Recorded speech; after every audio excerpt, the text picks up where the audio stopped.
Kuelekea mchezo wa fainali ya kombe la muungano huko visiwani Zanzibar, kuna baadhi ya wachezaji ambao siku ya leo hawatakuwa sehemu ya mchezo huo kwenye vikosi hivi viwili, kwa maana Young Africans lakini pia Simba Sport Club. Tunakwenda kuangazia je, wachezaji gani ambao katika mchezo wa leo watakwenda kukosekana kwenye mchezo wa leo. Naitwa Leopard John, niko hapa na Shabir Daniel, tukaenda kuelezea kinagaubaga juu ya wachezaji ambao wataenda kukosa mchezo wa leo. Shabel, tukianzia hapo, mchezo wa dabi lakini umekuwa una wachezaji ambao watakwenda kukosa.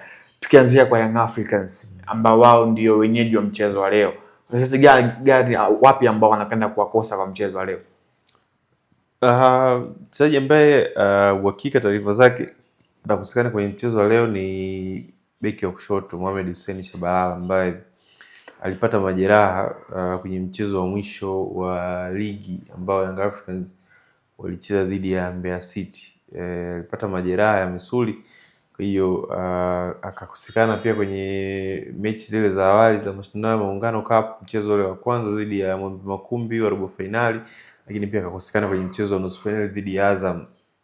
Kwa hiyo huyu ni mchezaji ambaye atakosekana kwa asilimia kubwa kwenye mchezo huu wa Simba na Yanga leo hii. Kwa hiyo hicho ndio kinachomsibu Mohamed Hussein, lakini taarifa njema kwa mashabiki wa Yanga ni kwamba tayari Shadrack Boka tumeona amerejea kwenye michezo miwili iliyopita, na amerejea kwa nguvu na kasi ile mmoja kati ya wachezaji ambao watakwenda act kama cover ya Mohamed Hussein upande ule wa kushoto. Kwa hiyo sidhani kama kutoka kuna pengo kubwa sana kukosekana kwake, kwa sababu wachezaji wawili ambao ni kama vile wamebadilishana vitanda ama maeneo. Wakati Boka akiwa majeruhi, Mohamed Hussein akacheza kwa muda mrefu consistently kwa kwenye michezo mingi mfululizo ya Yanga, lakini huyu amepona, huyu naye anaumia.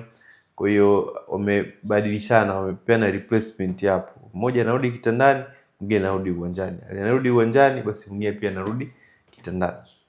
Sawa, unafikiri kwa Simba pia tukiangalia mchezaji ambaye kwa siku ya leo anakwenda kumkosa?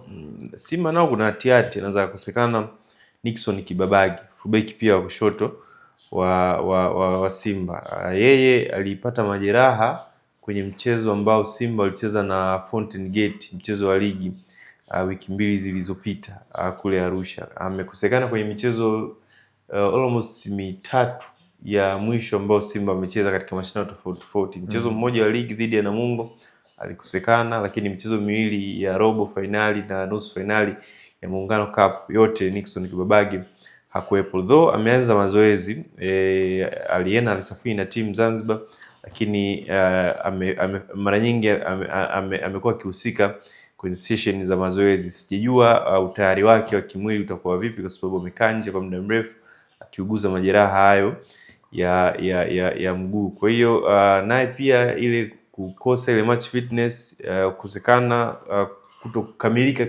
kwenye utimamu wake wa kimwili kunaweza kupelekea bado mwalimu wa Simba Steven Baka akaendelea kumwamini Anthony Mligo kwenye mchezo wa leo. Kwa hiyo hao ni wachezaji wawili wa Simba na Yanga ambao tunaweza tukashindwa kuwaona katika mchezo wa leo wa finali ya Simba na Yanga Muungano Cup. Sawa, unafikiri kuna athari yoyote ambayo inaweza kupatikana kwa makocha wa hizi timu mbili pale ambako wanawakosa hawa wachezaji ambao tumetoka kuwazungumzia moja kwa moja? Yes, athari ipo kwa sababu hawa ni wachezaji wawili, wachezaji Mohamed Hussein wa Yanga anavyocheza yeye ni tofauti kidogo na anavyocheza Shadrack Boka. Kidogo Mohamed Hussein game yake imebalance. Kadiri anavyozidi kukua amejua namna ya kubalance game yake katika phase zote mbili, phase za kushambulia na phase za kuzuia. Hasa kwenye hizi mechi kubwa, Mohamed Hussein mara nyingi huwa hashambuli sana, anaamua kucheza zaidi kwenye nusu yake ili kuhakikisha ana maintain defensive shape ya ulinzi ya Young Africans, kama ambavyo walifanya katika mchezo wa kwanza ule wa ligi ambapo mechi ilisha bila kufungana. Alikuwa na jukumu kubwa sana la kumzuia Libase Gay asiweze kupenetrate kwenye upande wake ule wa kushoto. Kwa hiyo tofauti kidogo na Shadrack Boka. Hapa ni kiufundi sasa. Boka ni more attacking left back, ama unaweza kusema ni kama wing back, kwa sababu mara nyingi anapenda ku maintain width na anapenda kucheza kwenye mstari wa juu tofauti na half yake. Yani mara nyingi huwa anaoccupy ile left wing position, alafu anamruhusu winga wake acheze kama inside forward kwenye half space zile, awe anatokea anaingia ndani zaidi, na yeye ana hold mapana ya uwanja. Kwa hiyo mara nyingi utamkuta huko juu anashambulia, anakimbia sana ku maintain width ya Young Africans, tofauti na Mohamed Hussein ambaye game yake imebalance, iko very conservative. Kuna muda utamkuta anacheza kama traditional left back, anazuia sana. Kuna muda pia naye panapotokea nafasi za kushambulia anashambulia, lakini inategemea pia na aina ya mpinzani ambao anacheza naye. Kwa hiyo hiyo ndio tofauti ya Boka na Mohamed Hussein. Sasa swali ni moja. Boka je, atashambulia kama ambavyo tumezoea kumuona ama Stereki uchezaji namna game yake ilivyo, ataweza kushambulia kwa kiwango kizuri lakini pia aweze kuwazuia mawinga wa Simba kwa kiwango hicho?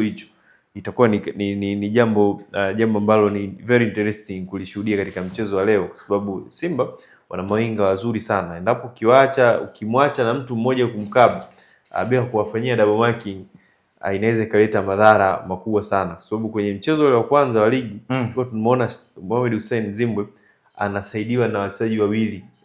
Mtu anact kama cover, mwingine yeye anamkaba mtu, mwingine anakaba space, mwingine anaact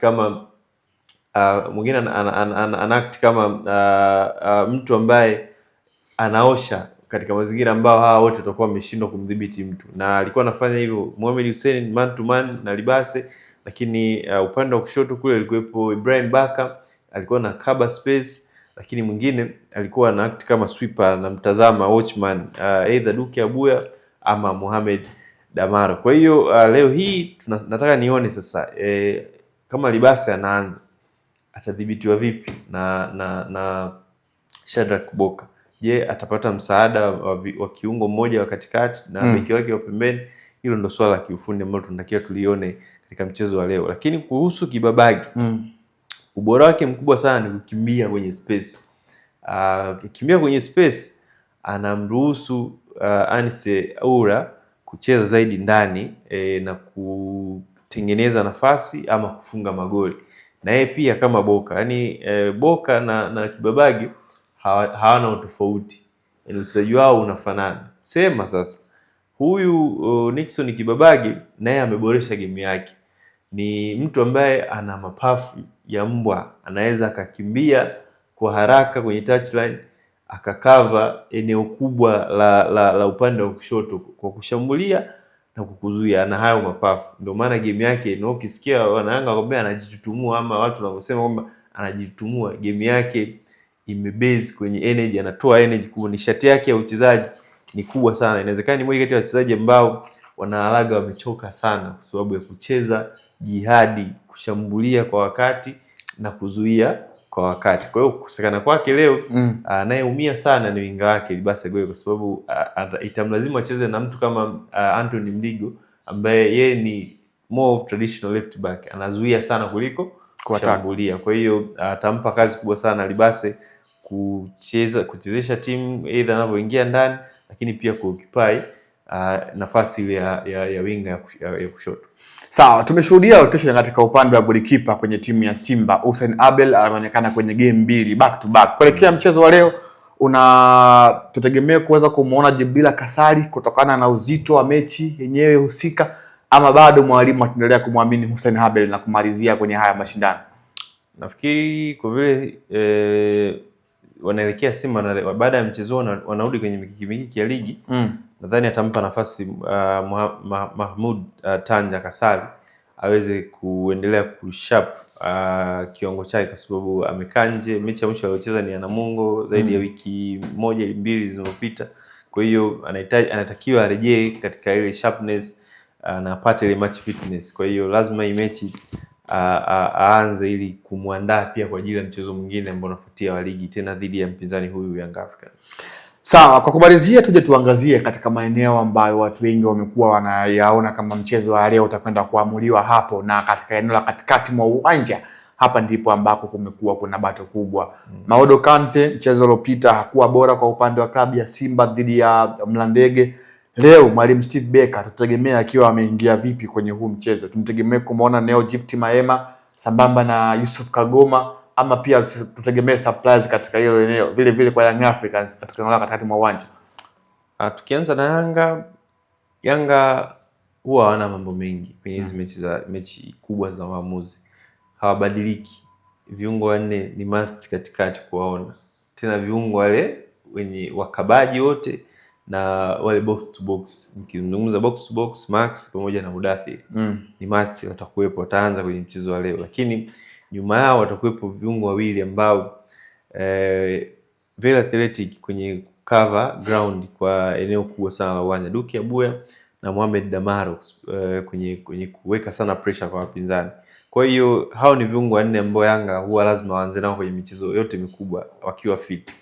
Kwa hiyo faida yake hapa wao ni kuhakikisha wana win mpira kwa haraka, tunaita counter pressing, pindi ambapo wanakuwa wameupoteza, kwa sababu wana nishati kubwa sana ya kufika kwa haraka kwenye matukio. Sasa umemtaja hapo Alassane Kante, mwalimu Steven Barker anajua udhaifu wake. Hawezi kumtumia kama lone mid ama lone kwenye ile unasema single pivot ama lone midfield pale katikati ama lone central midfield pale katikati bila kumwekea watu wa kumsaidia au majukumu. Ndio maana kwenye mechi kubwa, tazama mechi zote kubwa za Simba ambazo anacheza na Yanga au Simba anacheza na Azam, lazima acheze na double pivot pale katikati ya viungo wawili ambao ni at least wanampa balance timu inapokuwa haina mpira. Mechi iliyopita ya dabi alianza na Maema pamoja na Kante. Alianza Kagoma na Kante. Alafu juu yao akawepo Ino Luemba pamoja na Clatous Chama. Alafu Libase Ura. Kwa hiyo hivyo lazima amwekee mtu, yani Kante udhaifu wake mkubwa sana wa Kante ni kwamba hana ujuzi wa kukaba pindi timu inapokuwa haina mpira. Ndio maana mara nyingi ni mchezaji ambaye anapata sada kadi za njano kwa sababu hana ujuzi wa kuzuia, yani uwezo wake wa kutambua ile awareness ya kujua nafasi gani ya uchupai pindi timu inapokuwa haina mpira, hajabarikiwa hicho kitu. Ndio maana anajikuta muda mwingi on the wrong position, yani anakuwa caught out na wapinzani, anajikuta kwenye maeneo ambayo sio mazuri, anacheza foul nyingi. Kwa hiyo mwalimu kwa kugundua udhaifu huo, ndio maana kwenye michezo mikubwa anamprotect kwa kumwekea mtu ambaye ana uwezo mzuri wa kukaba kama Yusuf Kagoma, alafu yeye kazi yake inakuwa ni kureceive mipira na kuchezesha timu kuprogress mchezo kwa kutumia passing game yake, kwa sababu ni mmoja kati ya wachezaji ambao ni top passers tulionao kwenye ligi yetu. Kwa hiyo nategemea hilo pia likiendelea, kuwamuona Kagoma na Kante wakianza pamoja pale katikati. Mwalimu sijui ataopti kuanza na kiungo gani, lakini the way ilivyo basi namba 10 ataanza Chama. Sijajua mbele kule ataopti kuanza na nani. Tulishuhudia kwenye ligi alianza na force number 9 Ino Luemba. Sasa kwa form alionayo Selemani mwalimu, probably unampa tag ya kuanza kama mshambuliaji kinara kwenye mchezo wa leo, then pembeni mwalimu anaweza akarusha shilingi, aanze Libase, aanze Limpanzu kulia ama kushoto. Najua Anise Ura ule upande ni wake, ataanza upande ule. Kwa hiyo it will be very interesting game kimbinu, lakini pia kwa ubora na machaguo ya makocha wote kuanzia katikati hadi mbele. Ni very interesting game kutokana na aina ya wachezaji ambao wanapatikana katika hivi vikosi vya timu zote mbili. Ndivyo ambavyo anamaliza mchambuzi kinara kwa maana Shabel Daniel akizungumza kuelekea mchezo huo wa dabi ya Kariakoo, Young Africans dhidi ya Simba, fainali ya Muungano mwaka 2026 huko visiwani Zanzibar. Naitwa Leopold John, sauti ya mvua, nilikuwa hapa na Shabel Daniel. Hadi wakati mwingine, endelea kusalia nasi Anuari TV na kwaheri.